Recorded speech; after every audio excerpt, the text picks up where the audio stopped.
عليكم ورحمة الله وبركاته. وعليكم السلام ورحمة كيفنا؟ الله وبركاته. مرحبا يا ما أيوب. شاء الله. شيخ سوا بخير. الحمد لله. Et toi, tout va bien? مرحبا بك شيخنا.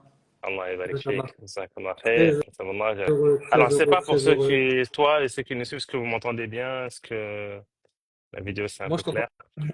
moi je t'entends très bien. Je Très te bien. vois bien. Inch'Allah. Je sais Alhamdulillah. pas si les personnes du chat veulent nous confirmer aussi qu'ils t'entendent bien, qu'ils te voient bien, qu'ils nous entendent bien, qu'ils nous voient bien. En tout cas, barakallahu fik, hein, le temps que les gens répondent. Donc, Rafik? barakallahu fik, Cheikh, pour ta présence. C'est toujours un plaisir de t'avoir Allah avec nous. يبارك فيك. On sait que tu es très Allah يبارك فيك. occupé, tu es dans beaucoup de projets, tu es dans MyDars, tu es dans Sakina Consulting, tu Allah as plein de choses. يبارك فيك. Inch'Allah. Donc MyDars, hein, pour ceux qui ne connaissent pas, donc c'est un institut en ligne que Cheikh dirige depuis combien de temps maintenant, Cheikh? MyDars. À 5 ans, hein? Depuis 5 ans. 5 ans, sixième année. D'accord. On va rentrer dans la sixième année. Ça passe vite. Et Alhamdulillah. c'est pas parce qu'on Allah aime Cheikh, c'est pas parce qu'on l'aime pour Allah qu'on vous dit que c'est bien, parce qu'on a des Allah étudiants يبارك فيك. qui sont à MyDars et tous les retours qu'on a des étudiants de MyDars, c'est que c'est très, très qualitatif et que les gens apprécient beaucoup. Allah Donc يبارك n'hésitez فيك. pas. Shir qui est avec nous depuis plusieurs années avec la plateforme des musulmans qui nous accompagne sur cette opération du Eid. Et الله donc, يبارك فيك. tous les ans, l'opportunité d'échanger avec toi, Shir. Et puis, on ne peut que préconiser à ceux qui veulent apprendre à étudier leur religion الله de يبارك. se retourner vers Maïdars et de نبدأ voir ce que vous مرحبا. proposez. Et également Sakina Consulting, donc qui est plus orienté sur la finance islamique, le consulting, des entrepreneurs, si tu veux nous en dire un petit peu plus. Exactement ce que tu viens de dire. Donc, l'objectif de ce cabinet, avant tout, d'accompagner les entrepreneurs, voilà, ceux qui souhaitent cheminer vers la conformité. Donc, on les accompagne sur on propose plusieurs services, que ce soit du one shot, sur du long terme. Voilà, plein de services, on va dire, personnalisés pour tout type de secteur d'activité. Donc, voilà, c'est un honneur de présenter ce cabinet qu'on me le présente, hein, le cabinet qui est à la portée, on va dire, de tout le monde. Donc, tout entrepreneur, peu importe le secteur d'activité, voilà, peut nous solliciter pour qu'on puisse lui proposer un accompagnement, Inch'Allah, adapté, sur mesure et de qualité. Inch'Allah. En tout cas, voilà, vous pouvez y Ouais, aller. Il ne le dira pas, mais je vais le dire à sa place. Chir est quelqu'un de diplômé, quelqu'un de compétent, quelqu'un d'intègre. Donc voilà, pour ceux qui ont des besoins, que ce soit pour apprendre leur religion, pour être accompagné, vous pouvez aller voir Cheikh Abdel et son équipe qu'on aime pour Allah, qu'Allah ouais, vous ouais, préserve. Et on va passer, si ouais, tu veux bien, Cheikh, maintenant que tout le monde nous a confirmé qu'on nous entendait bien, qu'on pouvait ouais, passer au speaker. Donc le ouais. principe de ce live, hein, c'est de pouvoir déjà de recenser les questions qu'on a déjà reçues, donc on te les a envoyées pour que tu puisses y répondre. Et puis s'il y a des questions pendant ce live, il y a la boîte à questions. Donc est-ce que quelqu'un peut faire un test de boîte à questions avant qu'on commence pour être sûr que vous avez bien la boîte à questions accessible? Vous avez la petite bulle avec le point d'interrogation. Normalement, vous pouvez poser vos questions. Et comme ça, pendant le live, eh bien, on recensera les questions. Puis si le temps nous le permet, on traitera les questions qui sont posées pendant le live. Est-ce que Ouais. quelqu'un peut faire un test? Barakallahu fikoum.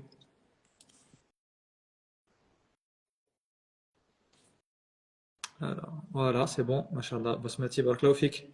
Ok, bah c'est bon, cher. Alhamdulillah. Je vais m'effacer et je vais te laisser la parole Ok, si tu veux. Voilà. Tu as déjà pas les de souci. questions. Si tu veux faire une petite On introduction va, générale, comme on d'habitude, va pour prendre une rappeler un petite petit peu. introduction, enfin une petite introduction, Inch'Allah, et ensuite on abordera les questions. Voilà, donc je te laisse Et bien là. présenter cette noble adoration qui est le sacrifice du Haïd, et puis on te laisse dérouler. Barakallahu Pas fik. de souci. Tu me dis, Cher, quand tu Pas de veux que je souci. refasse mon retour, et puis je serai là. Voilà, Ça Barakallahu marche. fik. Merci. الحمد لله رب العالمين والصلاة والسلام على نبينا محمد وعلى آله وصحبه أجمعين. اللهم علمنا ما ينفعنا وانفعنا بما علمتنا وزدنا علما يا رب العالمين. اللهم فقهنا في الدين وعلمنا الحكمة والتأويل. أما بعد, السلام عليكم ورحمة الله وبركاته. On remercie avant tout Allah Azza wa Jal de nous offrir cette opportunité pour pouvoir échanger avec vous, pour pouvoir partager cette assise de science. Et on invoque Allah Azza wa Jal de faire en sorte que cette science soit une science bénéfique, cette assise soit une assise bénéfique, qu'on puisse tous profiter de cette assise. Alors, oui, le principe du split shift donc, est d'aborder une thématique et de vous laisser à vous la parole si vous avez des questions autour de cette thématique, de pouvoir m'interpeller et de poser les questions. Mais avant cela, je vais quand même faire une légère introduction sur le sujet, sur cette adoration, sur cette adoration qui fait partie des rites, hein, qui fait partie des sha'air de cette religion qui n'est autre que Al-Udhiyah.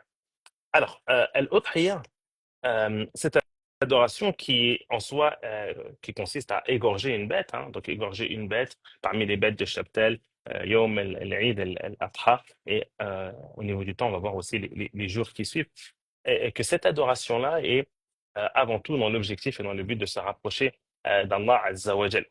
Euh, Avant de mentionner si on peut dire, les mérites ou l'aspect, si on peut dire, historique de Al-Udhiyah, il faut savoir que sur le plan juridique, les savants ou la majorité des savants mentionnent que Al-Udhiyah fait partie de ces actions qui sont des sunnah mu'akkada, donc des actes qui sont vivement recommandés, plus précisément à la personne qui a les moyens. Celui qui a les moyens, il est recommandé, comme le prophète sallallahu alayhi wa sallam nous l'a conseillé dans les hadiths. Et il a même, si on peut dire, qualifié la personne qui a les moyens de dire que fala yaqrabanna musallana, que cette personne ne s'approche pas de notre lieu de prière. Tout ça pour montrer, si on peut dire, l'importance de cette adoration sous un point, mais deuxièmement que celui qui a le moyen se doit de ne pas passer à côté de cette opportunité. J'appelle ça une opportunité car c'en est une. Euh, alors, avant tout, déjà, à travers cette adoration, on remercie Allah Azza wa Jalla. C'est un des moyens qui nous permettent de pouvoir manifester, de montrer notre reconnaissance, notre gratitude envers Allah Azza wa Jalla. Car comme vous savez, mes très chers frères et sœurs, Allah Azza wa Jalla ne cesse de nous combler de ses bienfaits nuit et jour. وَإِن تَعُدُّوا نِعْمَةَ اللَّهِ لَا تُحْصُوهَا. Si on devait dénombrer les bienfaits d'Allah Azza wa Jalla, on ne pourrait les dénombrer. Et l'un des moyens pour pouvoir remercier Allah Azza wa Jalla, avant tout, devrait et Al-Udhiyah fait partie des moyens qui nous permettent à tous de remercier Allah Azza wa Jal. De nous remercier Allah Azza wa Jal par rapport à quoi? Si on fait une parabole, une parallèle ou un lien par rapport à l'histoire d'Ibrahim alayhi salam, d'où est venu d'ailleurs Al-Udhiyah, lorsqu'il a vu en songe, en rêve, qu'il égorgeait son fils, et que Ibrahim, car le rêve des messagers est une révélation, Ibrahim s'apprêtait à égorger son fils, et là, Allah Azza wa Jal وَنَهْدَيْنَاهُ أَيْ يَا إِبْرَاهِيمُ قَدْ صَدَّقْتَ الرُّؤْيَا. Allah Azza wa Jalla a appelé Ibrahim en lui disant qu'il était du nombre des véridiques.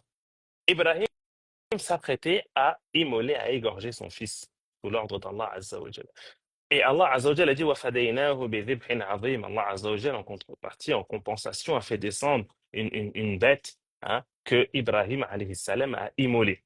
Donc, à travers cette action, Allah Azza wa Jal, ou Ibrahim alayhi salam, en s'apprêtant, en se donnant, en se référant et en faisant ce qu'Allah Azza wa Jal lui a ordonné, Allah Azza wa Jal a fait descendre cette bête qui fut, si on peut dire, est venue, entre guillemets, je dis bien entre guillemets, sauver la vie de Ismaïl alayhi salam. Et Allah Azza wa Jal, ainsi qu'Ibrahim s'est attelé a fait ce qu'Allah Azza wa Jal lui a demandé de faire pour remercier Allah Azza wa Jal. Donc, lorsqu'on fait, nous, Al-Udhiyah, c'est indirectement aussi pour remercier Allah Azza wa Jal de nous avoir maintenus en vie et de nous avoir fait en sorte qu'on ait du nombre des personnes vivantes à ce moment-là. Donc là, c'est le lien. Deuxièmement, on a l'un des points importants par rapport à l'Udhiyah, encore une fois, ça nous rappelle l'histoire de Ibrahim. Et si on doit retenir une leçon de cette histoire qui est importante, et je pense que cette leçon on en a besoin tous les jours, surtout nous musulmans qui vivons en France. Euh, voilà, avec l'actualité qu'il y a aujourd'hui, eh bien, on a besoin de cette leçon qui est avant tout la patience, l'endurance que Ibrahim alayhi salam ainsi que Ismaïl, puisque les deux ont joué un rôle dans cette histoire, cette patience et cette endurance qu'ils ont par rapport à l'obéissance, aux adorations, à l'amour d'Allah Azza wa Jal. Donc, on se doit, nous aussi, de redoubler d'efforts et de patienter face aux épreuves, face aux adorations, car la patience aussi se manifeste au niveau de l'adoration. De même que l'udhiyah est un moyen aussi de se faire plaisir, de faire plaisir à son entourage, à sa famille, de faire plaisir à des personnes démunies, des orphelins, des pauvres dans d'autres pays qui, eux, peut-être n'ont pas l'occasion, n'ont pas la possibilité de fêter le jour de l'Eid convenablement, qui n'ont peut-être pas de quoi se nourrir. Donc, l'udhiyah vient à la fois nous permettre de nous faire cette adoration qui est énorme, mais en même temps de soulager, de soutenir et d'apporter une aide à des personnes démunies, que ce soit dans notre entourage ou à l'étranger. Et ça, c'est exactement ce que vous propose aujourd'hui la plateforme les musulmans, c'est qu'en passant par eux, vous avez aussi l'occasion de pouvoir soulager, de pouvoir contribuer et participer et de soulager, si on peut dire, les difficultés que nos frères et sœurs rencontrent dans les quatre coins du monde. Donc voilà, et on met l'intention aussi par rapport à ça.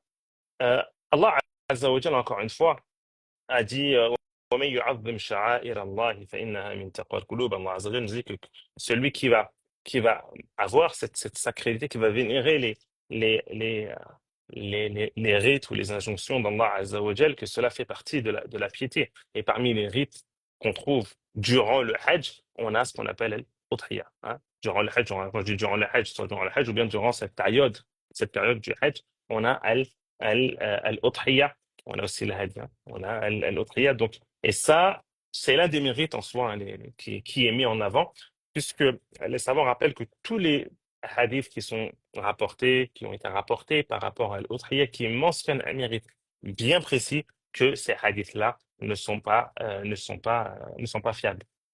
L'ensemble des hadiths sont faibles.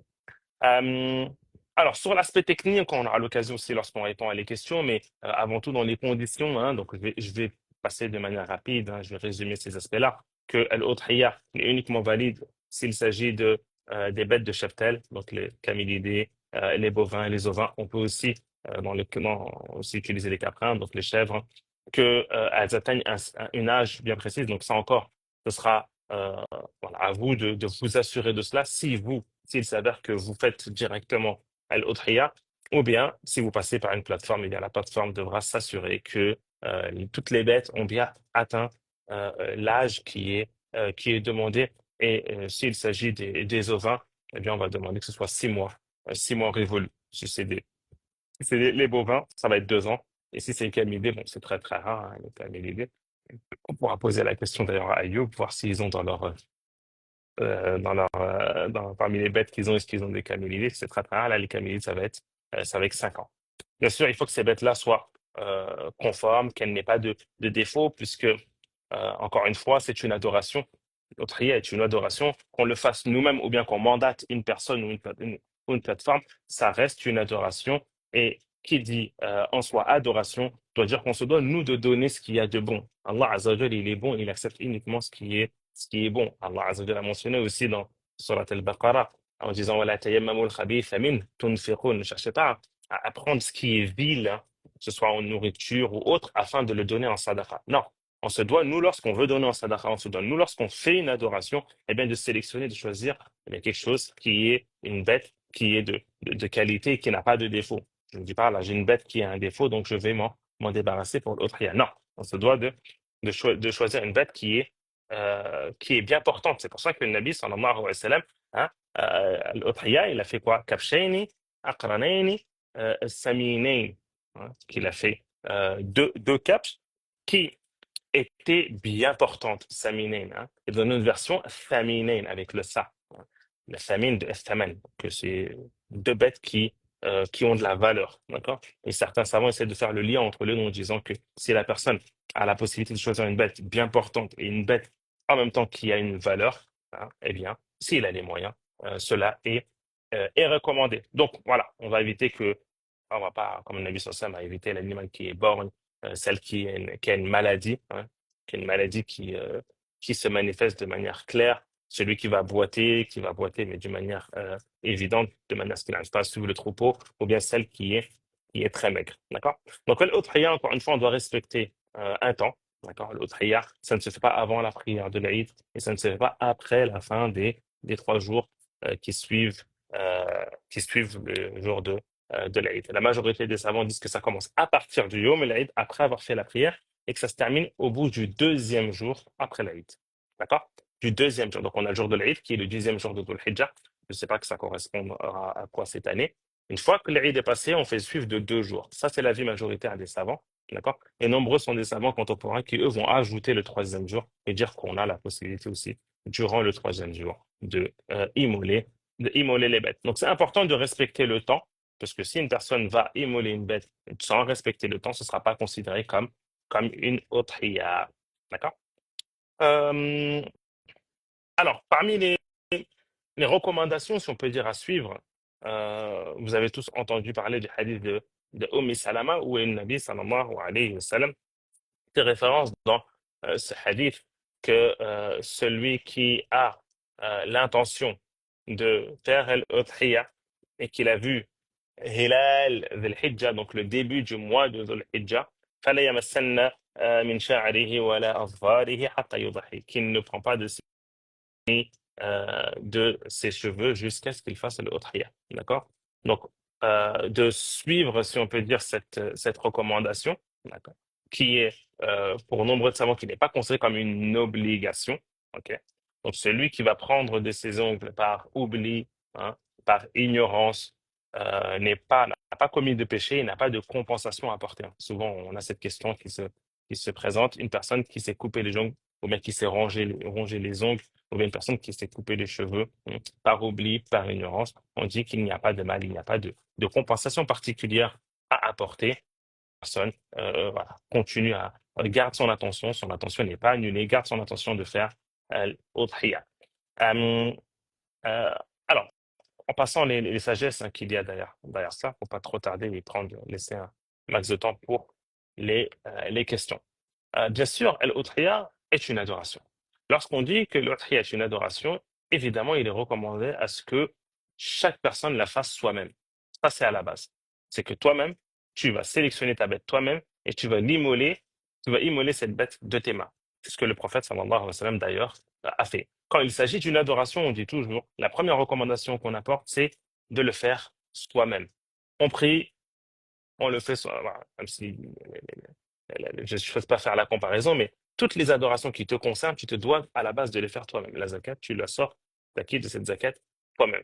Eh bien, pareil pour l'udhiyah. D'accord. Si tu as la possibilité de le faire, alors cette capacité, ça peut être soit au niveau de la capacité au point de vue logistique, donc tu as la possibilité de le faire, de te fournir, d'avoir la bête et de l'immoler toi-même. La capacité que tu sois en mesure de pouvoir faire cela. Aujourd'hui, il y a des personnes qui n'arrivent pas à tenir un couteau. D'accord? Ça reste difficile pour eux de tenir un couteau, de maîtriser la bête et de l'immoler. Si tu n'as pas la possibilité de le faire, là, on va demander à ce que tu mandates une personne, tu charges une autre personne. Mais si tu es en mesure de pouvoir le faire, évidemment, il est conseillé, il est recommandé que tu le fasses toi-même, toujours. Euh, alors, à savoir que oui, le Nabi sallallahu alayhi wa sallam, euh, euh, le jour de Eid al-Adha, ne mangeait rien. Il ne consommait pas de la nourriture ou des dates, contrairement à Eid al-Fitr, le Eid à la fin de Ramadan. Et le Nabi sallallahu alayhi wa sallam prenait des dates avant de sortir de son domicile. Mais là, non. Il sortait de son domicile, il procédait à la prière et il immolait sa bête. Et la première chose qu'il mangeait, il mangeait de al-Udhiyah. D'accord. Il est rapporté dans Sahih Hadith qu'il mangeait al-Kabid, donc le foie. Mais cette version-là n'est pas authentique, c'est une version qui est faite. Ce qui n'empêche pas, attention, hein, je ne suis pas en train de dire que celui qui fait cela commet une innovation, bien au contraire. Les savants mentionnent que al-kabid, le foie, est ce qui se prépare rapidement et qui se consomme rapidement. Donc voilà, une personne, si elle le prend, il suffit que voilà, elle le cuisine rapidement et c'est une des parties qui se cuit voilà, au niveau de la cuisson. Il n'a pas besoin d'une longue cuisson, donc on peut consommer rapidement. D'accord? Donc on peut le faire, il n'y a aucun problème. C'est ce que les gens font de manière générale, mais c'est juste pour rappeler que la version qui est rapportée à ce sujet-là n'est pas une version qui est authentique, ce qui n'interdit pas la possibilité de consommer directement du foie dès qu'on a notre bête. Donc oui, il est recommandé encore une fois de manger de sa bête, encore une fois, si on a la possibilité de manger de sa bête, d'en garder, d'en donner hein, euh, au début, à savoir qu'au début, Al-Nabi sallallahu alayhi wa sallam avait interdit de garder la viande de l'udhiyah, hein, car il y avait une demande des personnes qui étaient venues, qui n'étaient pas de Médine, qui sont venues, il y avait voilà, un besoin qui s'était présenté, min ajli dafa, comme il est mentionné dans le hadith, un besoin qui s'est présenté et le Nabi sallallahu alayhi wa sallam, pour pouvoir répondre à ce besoin, a interdit aux compagnons de garder de la viande, mais de la consommer et d'en donner pour pouvoir répondre à ce besoin et nourrir les personnes. Mais voilà, ceci, bien sûr, n'est plus d'actualité. Le Nabi sallallahu alayhi wa sallam a abrogé cela. Donc, on a la possibilité de garder une partie de l'udhiyah, de la viande, hein, de donner une partie, de faire un sadaqa d'une partie. D'accord? Alors, je pense qu'on a fait. Alors, bien sûr, encore une fois, hein, on a toute personne qui n'est pas en mesure de pouvoir le faire soi-même a la possibilité de mandater. Le fait de mandater est permis. Il n'y a aucun doute sur cette question. D'accord? Le fait de mandater une personne, j'ai le droit de mandater une personne, j'ai le droit que cette personne soit une personne physique ou une personne morale, j'ai le droit de mandater un organisme, une structure, une association pour qu'elle fasse al-udhiya à mon nom. Et sur ça, il n'y a aucun problème. Et les cadres d'école juridiques sur cette question sont d'accord et sont unanimes. Euh, bien sûr, alors la question qui se pose, encore une fois, qui revient aussi souvent, est-ce que le mieux c'est que je fasse moi ou l'autriya ou que je donne la valeur, la somme de l'autriya en sadaqa? Je ne parle pas de celui qui va mandater, parce que ne pas oublier, mes très chers frères et sœurs, une personne qui mandate une autre personne, ou bien si je mandate une structure, si je mandate la plateforme Les Musulmans, tu as fait l'autriya. D'accord?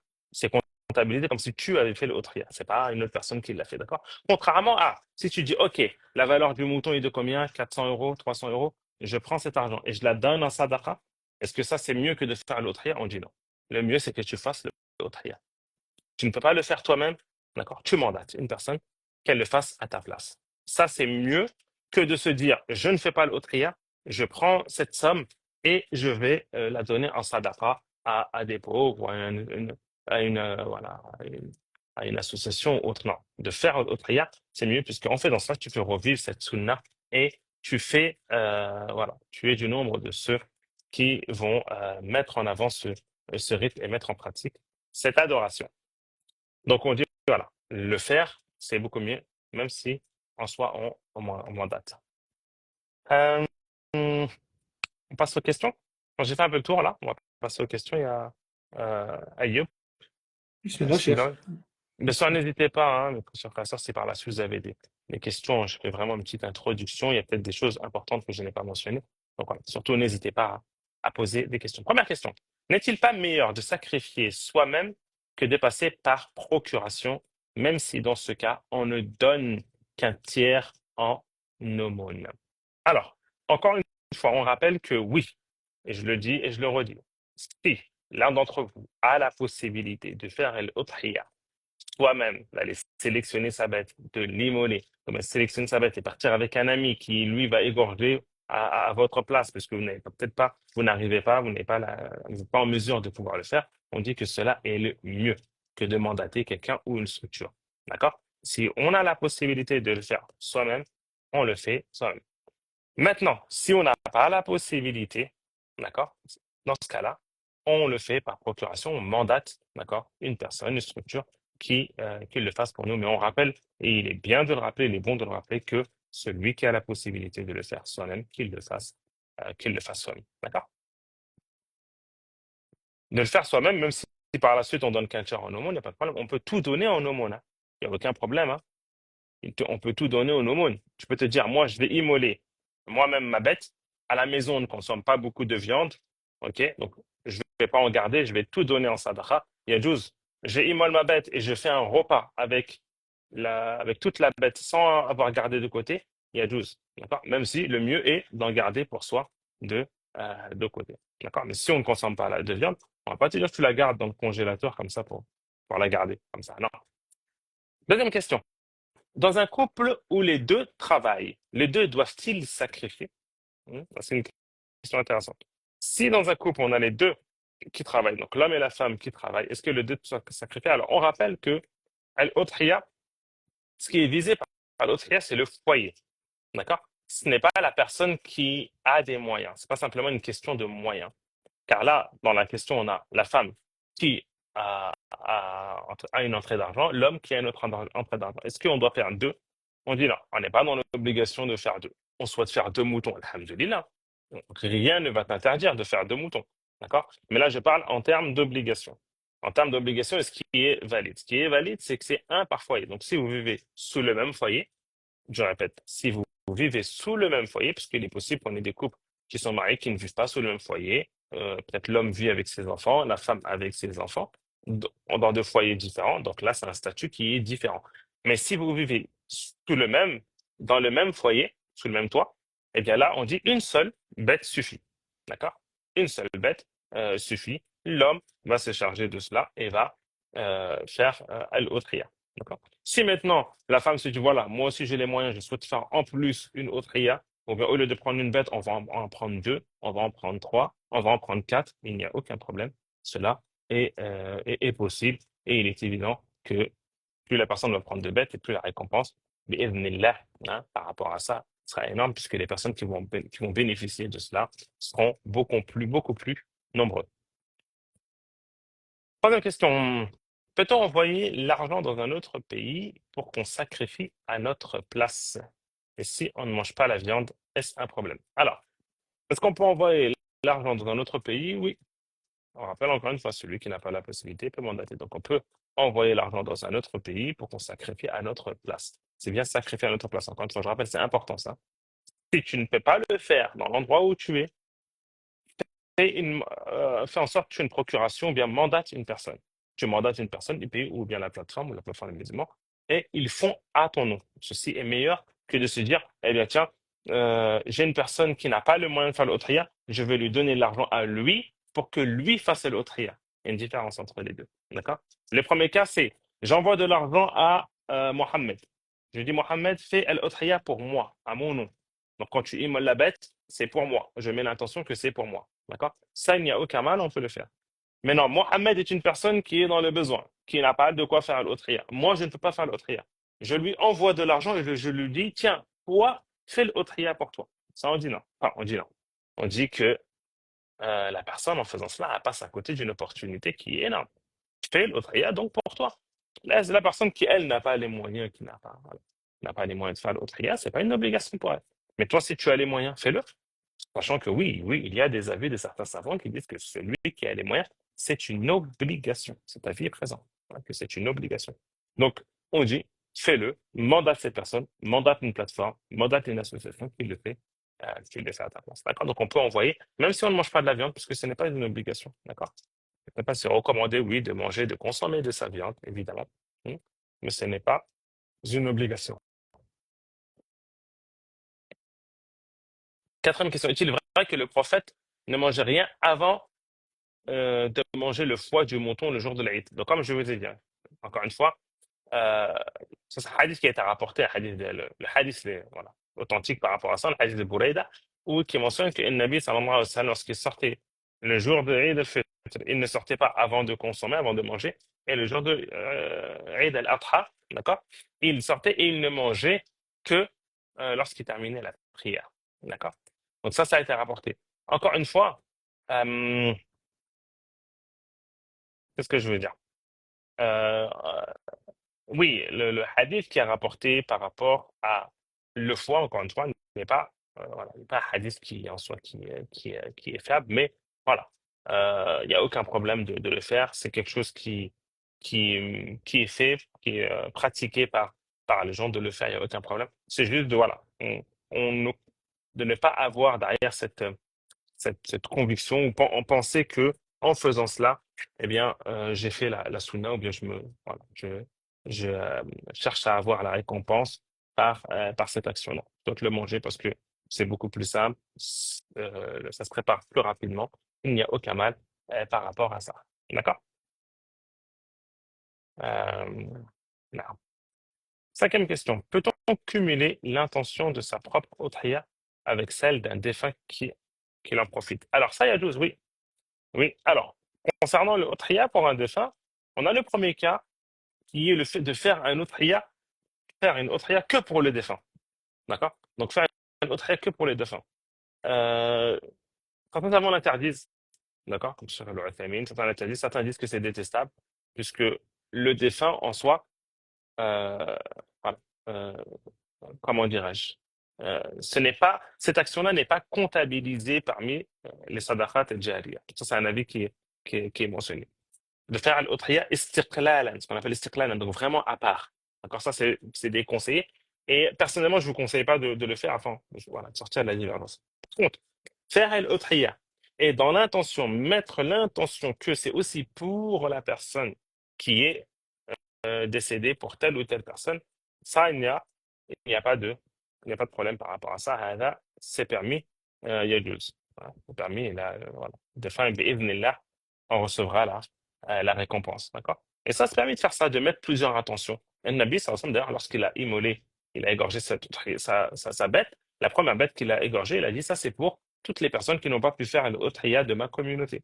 D'accord? Donc, on peut mettre plusieurs intentions. C'est-à-dire que tu fais l'udhiya pour toi, pour ta famille, pour les membres de ta famille, et tu mentionnes des personnes qui n'ont pas pu faire l'udhiya. هذا يجوز. D'accord? Après, à voir, hein, au niveau sur le plan opérationnel, logistique, quand on mandate une plateforme, est-ce que c'est faisable ou non? Ça, c'est une autre question. Euh, donc voilà, concernant le défunt, Cher, ce que je vais conseiller, hein, naam, excuse-moi, cher. Barakallahu fik. tafadal. Une petite question par rapport à ce que tu viens de dire. Du coup, Ouais. si une personne veut mandater son sacrifice et dit, voilà, je veux le faire pour moi, puis pour Foudana ou Aïlen, est-ce que ça doit être prononcé par le sacrificateur ou est-ce que le fait que lui mette l'intention, ça suffit pour compter, on va dire, les personnes additionnelles comme étant pris en compte dans le sacrifice? Alors, Barakallahu fik. pour le sacrificateur, c'est une bonne question ça. Pour le sacrificateur, ça suffit pour lui de mettre l'intention de la personne qui les a sollicités. Par exemple, moi, Abdallah, je commande un mouton sur la plateforme. D'accord? Donc, les coordonnées qui seront mises, ce sera mon nom à moi, Abdallah, qui a commandé un mouton. Mais moi, dans mon intention, j'ai mis que ce mouton, c'est pour Abdallah, que c'est pour la famille d'Abdallah et pour des proches. D'accord? Donc, ça, au niveau de l'intention, il n'y a pas de souci. Allah Azza wa Jal, il connaît nos intentions. Maintenant, le sacrificateur, lui, parce qu'on peut avoir une liste qui est assez longue, le sacrificateur, il n'est pas obligé de mentionner tout le monde. D'accord? Il n'est pas obligé de mentionner tout le monde. Si maintenant c'est pour sa personne et sa famille, bon bah, c'est pas long, il peut le dire. D'accord? Mais voilà, le secrétaire n'est pas obligé de mentionner tout le monde, il peut se contenter simplement de mentionner la personne qui l'a mandaté. Voilà, lui dire que c'est au nom de un tel, bismillah, voilà. Lui dire la vocation, bismillah. Allahu a'lam. Barakallahu barakallahu fik. Magnifique. Euh, alors, peut-on faire un trait pour la défense? Donc, j'ai répondu aussi à cette question. Je vous ai dit, oui, il y a une divergence dessus. Attention, je ne suis pas en train de vous dire, moi, que voilà, les savants sont unanimes, qu'on ne fait pas. Autre, il y a uniquement que pour le défunt. Ça, c'est une question où il y a divergence. Voilà, certains savants ne permettent pas, dans la famille, ne permettent pas à ce qu'on fasse uniquement que pour le défunt. Mais qu'on ajoute dans l'intention pour le défunt, ils permettent cela. Question suivante. Quels sont les animaux qui sont éligibles pour le sacrifice de l'Eid? Alors, nous, c'est les bêtes de cheptel, uniquement. On ne peut pas utiliser une poule, on ne peut pas utiliser le coq, canard. Non, uniquement les bêtes de cheptel. Donc, ça va être les moutons, d'accord? Donc, 6 mois, ça c'est mon révolu. Ça, c'est l'avis de la majorité des savants, 6 mois. La chèvre, ça va être 1 an. La vache, 2 ans. Et le chameau, 5 ans. Et tous, il faut que ce soit révolu. D'accord? C'est uniquement ces bêtes-là qu'on va utiliser. D'accord? Donc, les camélidés, les bovins, les ovins et les caprins. D'accord? Donc, le veau, par exemple, le veau, lui, il n'a pas 2 ans. Un veau, il n'a pas atteint. Donc, on ne peut pas utiliser un veau hein, pour l'autriya. À savoir que dans ces bêtes-là, la vache et le chameau, on peut se cotiser et être à plusieurs, 7. On peut être 7 personnes et ensemble, le cotiser ensemble pour acheter une vache et égorger cette vache pour l'autriya. On peut se mettre à 7 aussi pour acheter une chamelle, d'accord, ou un chameau, et, comment dirais-je, et l'égorger pour une autre ria. Ouais. Question suivante. Puis offrir le sacrifice de l'Aïd à un proche, payer et mettre son nom sans qu'il ait mis d'intention. Ah, une question sympa.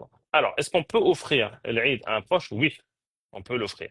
Et si une personne a les moyens et qui souhaite le faire pour l'offrir à un proche qui n'a pas les moyens, eh bien c'est très bien et vous en avez la récompense. Par contre, de l'offrir à un proche, c'est-à-dire que on va mandater une structure, on va mandater une personne qui va faire l'autriya pour ce proche. Il faut impérativement que cette personne mette l'intention. Donc, il faut qu'on il faut prévenir cette personne. On peut faire en mode surprise, surprise.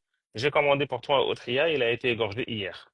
Non, il faut impérativement prévenir la personne. Voilà, surprise, je t'ai commandé une autriya sur la plateforme Les Musulmans. Voilà, mais l'intention, il va être égorgé dans les jours de l'Aïd ou dans une dizaine de jours. Donc, on prévient la personne pour qu'elle puisse mettre l'intention. Parce que cette adoration-là concerne cette personne et innamal a'malu بالنية. Donc de l'offrir, c'est très bien, vous serez récompensé, mais il faut prévenir cette personne pour qu'elle puisse mettre l'intention. Ok? Peut-on cumuler plusieurs intentions sur une udhiyah? Sunnah plus sadaqa pour les pauvres. Oui, oui, aucun problème de mettre plusieurs intentions. C'est-à-dire, je mets l'intention de faire l'udhiyah, de faire cette adoration, et je mets aussi l'intention de nourrir des pauvres, de venir en aide à des personnes qui sont démunies et autres, car je sais que ma viande va être redistribuée à des pauvres et ainsi de suite. Donc oui, il n'y a aucun problème d'avoir ces doubles intentions. OK? Question suivante. Peut-on se cotiser pour une udhiyah? Donc oui, on en rappelle, on a vu qu'on peut se cotiser pour une udhiyah. Alors, quand je dis se cotiser pour une udhiyah, on peut le faire s'il s'agit des camélidés ou des bovins, donc un chameau ou une vache.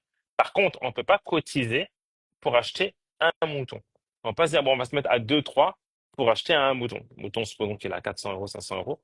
On ne peut pas se cotiser à deux, trois et dire, voilà, chacun, il paye 150 euros, par exemple, et on va acheter ensemble un mouton. On dit non. Le mouton est valable que pour un foyer ou une personne. Pas de à voir, d'accord? On ne peut pas utiliser un mouton pour trois familles, par exemple. Non, pas possible. D'accord? Quelles sont les conséquences si je me coupe les ongles ou les cheveux par oubli? On rappelle que oui, lorsque le premier de Dhul Hijjah va commencer, je pense que ce sera le 28 mai, 29 mai, lorsque le premier de Dhul Hijjah va commencer, celui qui a l'intention de faire al-Udhiyah, même si c'est par procuration, même s'il va mandater une plateforme, eh bien, il se doit de s'abstenir de se couper les ongles et les cheveux.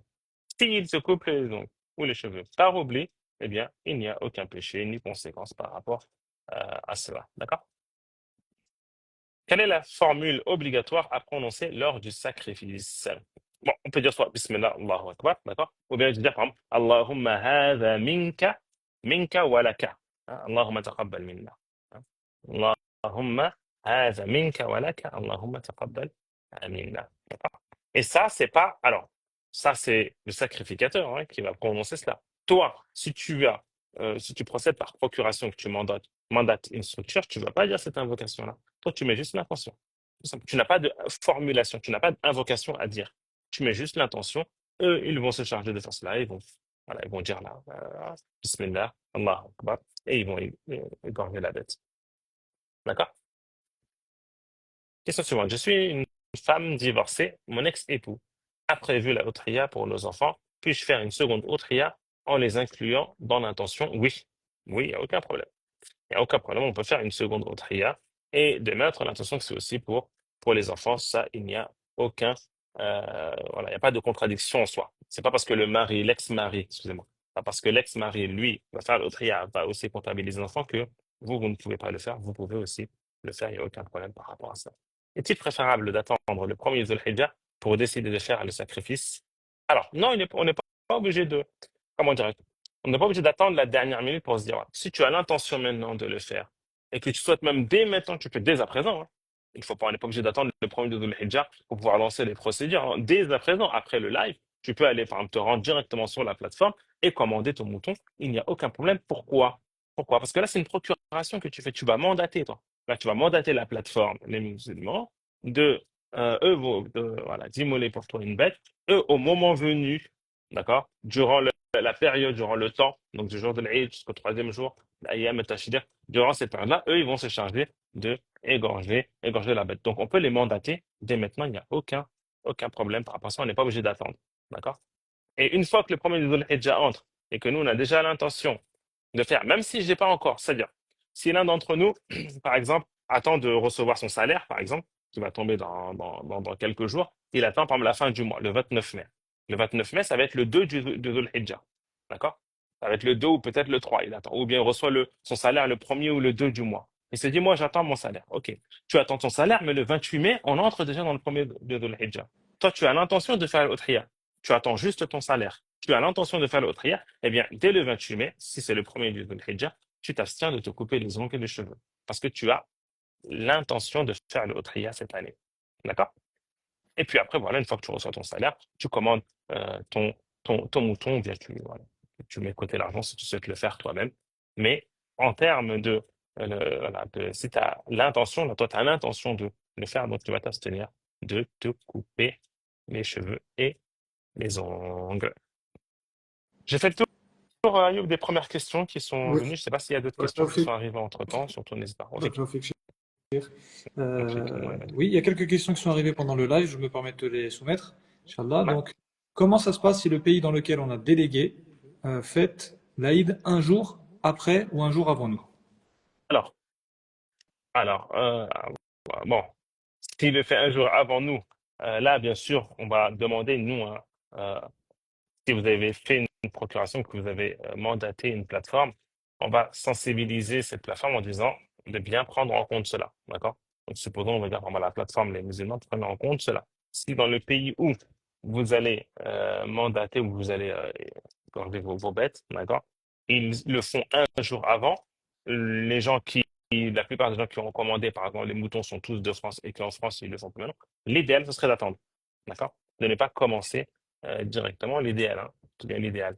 Ce serait d'attendre que, voilà, le laisser passer ce jour-là, que les gens ils ont fait leur jour de l'Aïd, et puis comment dirais-je, de lancer ça. Je dis bien l'idéal, hein, je dis bien l'idéal. Je suis pas en train de dire que c'est une obligation, mais enfin, l'idéal. Après, à voir au niveau de la gestion, de la logistique, comment ça se passe.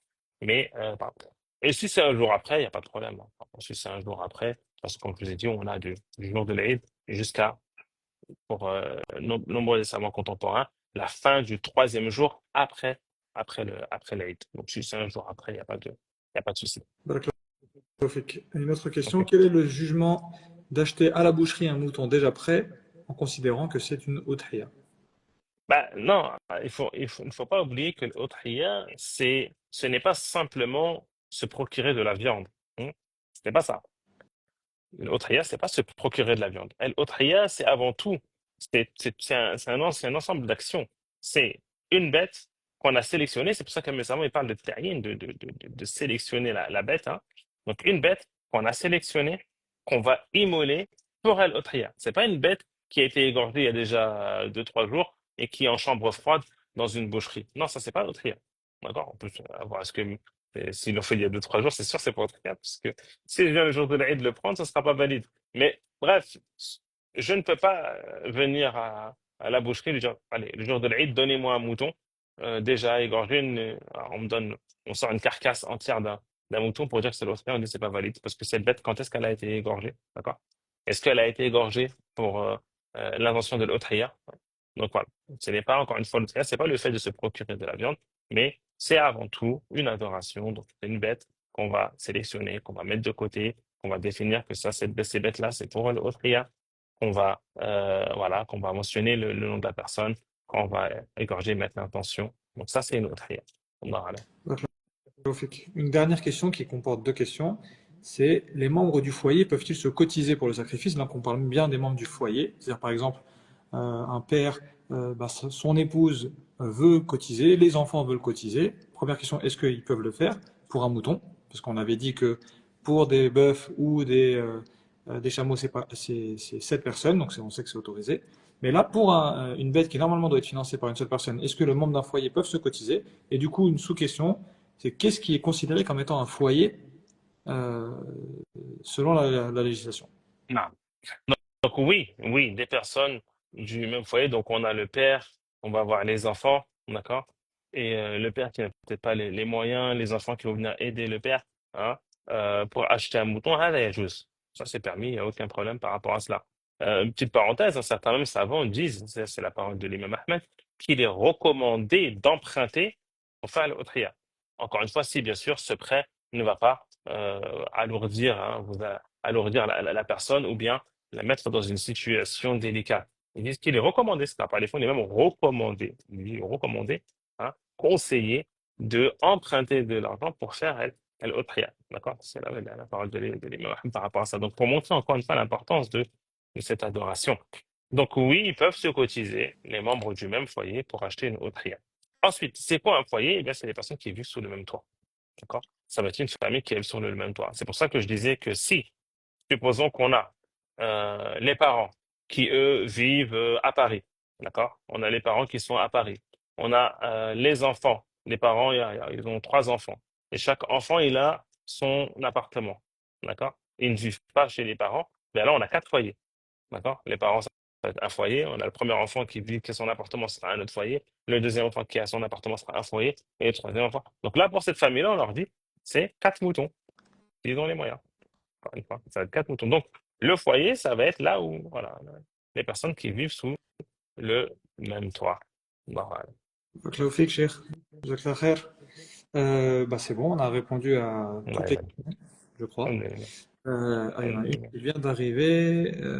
Quand une femme est veuve, doit-elle faire elle-même le sacrifice? Alors, quand une femme elle doit faire elle-même le sacrifice, alors je comprends, est-ce qu'elle est concernée par le Outria? On dit oui, si elle a les moyens.